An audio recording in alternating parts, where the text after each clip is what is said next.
Group D नई भर्ती में बहुत ही बड़ा बदलाव किया गया है। अगर आप भी यहाँ पर आरआरबी ग्रुप डी का जो नया भर्ती है 22,000 पोस्ट के लिए निकला, अगर उसके लिए फॉर्म अप्लाई करने वाले हैं तो मैं बता दूं उसमें बहुत ही बड़ा बदलाव किया गया है, जो कि इस वीडियो में आपको बताने वाले हैं। सबसे पहले जो उसमें एज लिमिट रहेगा वही जनरल वाले कैंडिडेट्स के लिए 18 से 33 साल रहेगा। कितना? 18 से 33 साल। और अगर आप ओबीसी है तो आपको 3 साल का छूट मिलेगा, और अगर आप SC ST है तो आपको उम्र सीमा में 5 साल का छूट मिलने वाला है। दूसरा जो बदलाव आप लोगों को यहाँ पर देखने को मिलेगा, एजुकेशन क्वालिफिकेशन। क्या ये 10th पास रहेगा रेलवे ग्रुप डी की वैकेंसी, या 10th प्लस ITI? ठीक है, या 10th प्लस ITI, मतलब कि 10th पास पर वैकेंसी 10th पास वालों को लिया जाएगा या सिर्फ 10th प्लस ITI वालों को लिया जाएगा। तो ये चीज़ कब डिसाइड होगा? तो अभी आप जो मेरे सामने ये देख रहे हो रेलवे ग्रुप डी का, आप यहाँ पर अगर ध्यान से देखो तो यहाँ पर आप देख रहे हो कि यहाँ पर टोटल वैकेंसीज 22,000 है। ठीक है, जिसमें कि आपका असिस्टेंट ट्रैक मशीन का जो है 600 है, ब्रिज वाला का 600 है, ट्रैक मेंटेनर का 11,000 है। तो सबसे ज़्यादा वैकेंसी हमें देखने को मिल रहा है ट्रैक मेंटेनर ग्रेड 4, जिसका 11,000 वैकेंसी है लगभग। ठीक है, जिसमें कि हर लोग ज्वाइन नहीं करना चाहता। ट्रैक मेंटेनर में कोई बच्चा ज्वाइन ही नहीं करना चाहता, वो चाहता है कि हमको कोई दूसरा पोस्ट मिल जाए। असिस्टेंट पीवे इंजीनियरिंग में 300 है, असिस्टेंट TRD में 800, असिस्टेंट लोको सेड में जो है 200 है, जिसमें बहुत बच्चे ज्वाइन करना चाहते हैं। असिस्टेंट ऑपरेशंस में 500 यहाँ पर, असिस्टेंट TL एंड AC में 500। तो यहाँ पर अगर इस बार वैकेंसी को देखें तो इस तरह से दिया गया है ना कि लगभग ये लोग खोज रहे हैं कि आपको ट्रैक मशीन, ठीक है, ट्रैक मेंटेनर या इलेक्ट्रिकल, तो ये लोग इस बार कोशिश करेंगे ITI को डालने का। ठीक है, इस बार ये लोग कोशिश करेंगे ITI को डालने का, और ये हमें कब पता चलेगा? जब डिटेल्ड वैकेंसी निकलेगा रेलवे ग्रुप डी का, जब डिटेल्ड वैकेंसी निकलेगा उसमें पता चलेगा। और डिटेल्ड वैकेंसी आपको कब देखने को मिलेगा? ये जनवरी 2026 में आपको यहाँ पर डिटेल वैकेंसी को देखने को मिलेगा। किस जोन में कितना वैकेंसी निकला है वो भी निकाल दिया गया है। ठीक है, तो यहाँ पर जो है आपका जैसे वेस्टर्न WR में जो है आपका 3,000 लगभग निकला है। तो सबसे ज़्यादा सबसे कम की अगर यहाँ पर हम बात करें, ठीक है, सबसे ज़्यादा और सबसे कम की यहाँ पर बात करें तो सेंट्रल, ठीक है, CR में जो है, CR में आपका यहाँ पर 1900 कुछ निकला है। ठीक, और यहाँ पर सबसे ज़्यादा आपका निकला है NR में। ठीक है, NR रीजन में आपका 3,3500 कुछ यहाँ पर निकाला गया है। तो ये सब जो है मैं आपको डिटेल में बता दूंगा, लेकिन मेन चीज़ जो अभी मैं आपको बताना चाह रहा हूँ, मैं आपको ये बता देता हूँ कि रेलवे ग्रुप डी का जो ये वैकेंसी है, ठीक है, ध्यान से समझिएगा, रेलवे ग्रुप डी की जो ये वाली वैकेंसी आप देख रहे हो, तो इसमें आपको क्या क्या एक चीज़ आपको रखना है। जैसे मैं पुराने वैकेंसी के हिसाब से आपको बता देता हूँ, न्यू वैकेंसी जो आने वाली रहेगी उसमें आपको किस किस चीज़ का ध्यान रखना है ताकि आपको किसी भी तरह का दिक्कत ना हो। सबसे पहली बात, मान लीजिए कि जनवरी में फॉर्म अप्लाई होता है। कब? जनवरी में रेलवे ग्रुप डी का फॉर्म अप्लाई होता है, तो उसमें कोई एक लास्ट डेट तो रखा जाएगा। तो फॉर्म अप्लाई का लास्ट डेट से पहले अगर आप OBC कैटेगरी से बिलोंग करते हैं, SC ST या EWS, तो आपको क्या बनवा लेना है? आपको जो है अपना यहाँ पर कास्ट सर्टिफिकेट बनवा लेना है, वो भी सेंट्रल लेवल वाला है। ठीक है, सेंट्रल लेवल का कास्ट सर्टिफिकेट बना लेना है। कास्ट सर्टिफिकेट दो तरह का होता है, एक आपका स्टेट लेवल का होता है और एक आपका सेंट्रल लेवल का होता है। तो रेलवे ग्रुप डी में जो हमारा कास्ट सर्टिफिकेट लगता है ना, वो स्टेट लेवल वाला नहीं होता है, वो आपका सेंट्रल लेवल वाला कास्ट सर्टिफिकेट होता है, क्योंकि रेलवे ग्रुप डी जो है सेंट्रल गवर्नमेंट जॉब है। तो सेंट्रल लेवल कास्ट सर्टिफिकेट आप कैसे बनवाइएगा?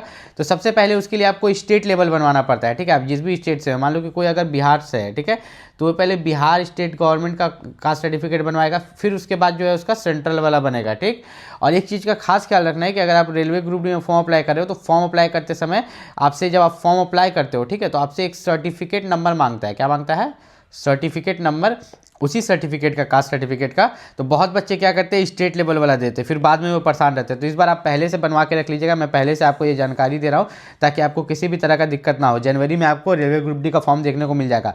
इसमें जो है कंप्यूटर बेस्ड एग्जाम होगा आपका। सबसे पहले CBT को अगर आप यहाँ पर पास कर जाइएगा, उसके बाद आपका फिजिकल एफिशिएंसी टेस्ट होगा, फिर DV, फिर मेडिकल एग्जामिनेशन। लेकिन मेरिट किस पर बनेगा? तो मेरिट आपका कंप्यूटर बेस्ड एग्जामिनेशन पर बनेगा, CBT पर ही। ठीक है, मेरिट जो है आपका यहाँ पर कंप्यूटर बेस्ड एग्जामिनेशन पर ही बनेगा। ये कंप्यूटर बेस्ड एग्जामिनेशन में क्या पूछा जाता है? देखिए, कंप्यूटर बेस्ड एग्जामिनेशन जो है, इसमें टोटल 100 क्वेश्चन रहते हैं, जिसमें कि अगर आप देखिएगा तो जनरल साइंस से 25, मैथ से 25, रीजनिंग से 30, ठीक है, और जनरल अवेयरनेस और करंट अफेयर से 20। टोटल एग्जाम के लिए आपको 90 मिनट मिलता है। मतलब आपको 100 क्वेश्चन बनाने के लिए 90 मिनट का समय मिलता है। मतलब एक क्वेश्चन बनाने के लिए यहाँ पर 1 मिनट का समय भी नहीं है। ठीक है, 10 मिनट कम ही है, 90 मिनट का ही समय है। तो आपको यहाँ पर, लेकिन और सब एग्जाम से अच्छा, और सब एग्जाम में तो 60 मिनट मिलता है, इसमें आपको 90 मिनट मिलेगा। तो आपको इसको तैयारी कैसे करना है? तो अगर आप भी यहाँ पर RRB ग्रुप डी की तैयारी कर रहे हो, ठीक है, RRB ग्रुप डी की तैयारी कर रहे हो, तो याद रखना RRB ग्रुप डी के लिए अगर आप अभी से तैयारी करोगे, कम से कम 6 महीना, कितना, 6 महीना, तब जाके आप एग्ज़ाम को निकाल पाओगे, क्योंकि बहुत सारे बच्चे अभी एग्ज़ाम दिए और जो लोग तैयारी नहीं किए थे अच्छा से, तो वो एग्ज़ाम नहीं निकाल पाए। तो इसके लिए जो सबसे बेस्ट बुक है, ठीक है, रेलवे ग्रुप डी के लिए जो सबसे बेस्ट बुक है उसका लिंक मैंने इस वीडियो के डिस्क्रिप्शन में दे दिया है। और जब आप वीडियो स्टार्ट किए होंगे तो आपको यहाँ पर दिखा रहा होगा बुक, ठीक है, बुक दिखा रहा होगा, उस पर भी क्लिक करके जा सकते हैं। वीडियो के डिस्क्रिप्शन में सी मोर जाके वहाँ से रेलवे ग्रुप डी का जो है बुक को खरीद सकते हैं। उसके अलावा हम यहाँ पर बात करें कि आपका जो ये 22,000 नई वैकेंसी है, ठीक है, ध्यान से समझिएगा, आपका जो ये 22,000 नई वैकेंसी है, तो इसमें कौन लोग फॉर्म भर पाएंगे? जो 10th पास है वो फॉर्म भर पाएंगे, या जिन्होंने यहाँ पर 10th के साथ साथ ITI किया है वो फॉर्म भर पाएंगे? तो देखो, यहाँ पर जो पिछला 10th ITI वाला केस चला था वो बहुत लंबा चला था, और जिसमें बोला था कि जो आपका 32,000 पुराना वैकेंसी था उसमें बोला गया कि एग्ज़ाम ले लिया जाए, दोनों को मौका दिया जाए, ठीक। तो अब क्या है कि अभी नोटिफिकेशन जारी नहीं हुआ है, अभी सिर्फ बताया गया है। अभी क्या बताया गया है कि 22,000 आपकी वैकेंसी निकली है, ये बताया गया है। अभी तक नोटिफिकेशन जारी नहीं किया गया, ये नहीं बताया गया है कि 10th पास पर होगा कि 10th प्लस ITI पर होगा। तो इसमें से कुछ भी हो सकता है, हो सके कि वो बोल दे कि इस बार जो है आपका रेलवे ग्रुप डी में जो है 10th प्लस ITI पर होगा, ठीक है। तो 10th जो सिर्फ 10th पास है, ITI नहीं किया है, तो उसका कहानी खत्म हो गया यहाँ पर, ठीक है। और ये भी बोल सकते हैं कि नहीं 10th पास वालों के लिए भी कुछ पोस्ट रहेगा, 10th प्लस ITI वालों के लिए भी कुछ पोस्ट रहेगा। तो ये हम लोगों को कब देखने को पता चलेगा? ये हम लोगों को जनवरी में जब डिटेल नोटिफिकेशन निकलेगा रेलवे ग्रुप डी का, तब हम लोग को देखने को पता चलेगा। मुझे तो ऐसा लग रहा है कि आज आपका यहाँ पर दिसंबर चल रहा है, दिसंबर के लास्ट में ही आपको देखने को मिल जाए, ठीक है।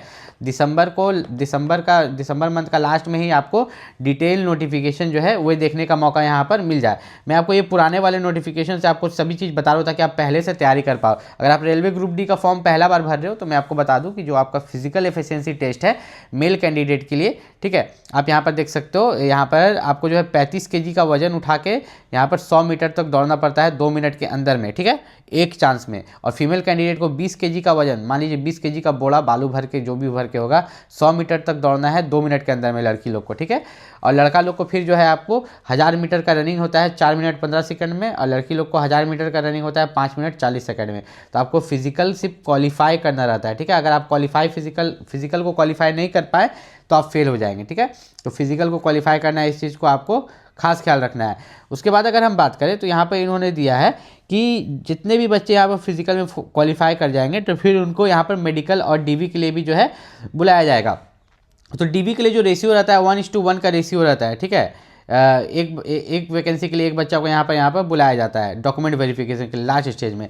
लेकिन DV में भी कुछ ऐसे बच्चे होते हैं जो रिजेक्ट हो जाते हैं, ठीक है। DV में भी कुछ ऐसे बच्चे होते हैं जो रिजेक्ट हो जाते हैं डॉक्यूमेंट्स के कारण, जैसे कि मान लो कि उनके पास कास्ट सर्टिफिकेट का प्रॉब्लम रहता है, या उनका जो क्वालिफिकेशन सर्टिफिकेट है 10th पास या ITI वो अभी तक उनको नहीं मिला। तो इन सब कारण से क्या होते हैं, वो रिजेक्ट हो जाते हैं या फ्रॉड रहता है। तो उसके बदले अदर बच्चों को चांस मिलता है, जिसको बोलते हैं वेटिंग लिस्ट, ठीक है। वेटिंग लिस्ट में रखा जाता है। मान लो कि कट ऑफ गया यहाँ पर 100 में से आपका कट ऑफ गया 80, ठीक है, लेकिन आपने जो मार्क्स लाया है वो लाया है 78, 2 मार्क्स कम, तो आपको वेटिंग लिस्ट में रखा जाएगा। 80 वाला कोई बच्चा अगर DV में रिजेक्ट होता है तो फिर आपको बुलाया जाएगा। तो अगर आप भी रेलवे ग्रुप डी की तैयारी करें तो रेलवे ग्रुप डी के लिए यहाँ पर जो भी सबसे बेस्ट बुक है, ठीक है, रेलवे ग्रुप डी के लिए जो भी सबसे बेस्ट बुक है उसका लिंक मैंने इस वीडियो के डिस्क्रिप्शन में दे दिया है, वहाँ से जाके आप बुक को परचेस कर सकते हो। मिलते हैं अगले वीडियो में, तब तक के लिए नमस्कार।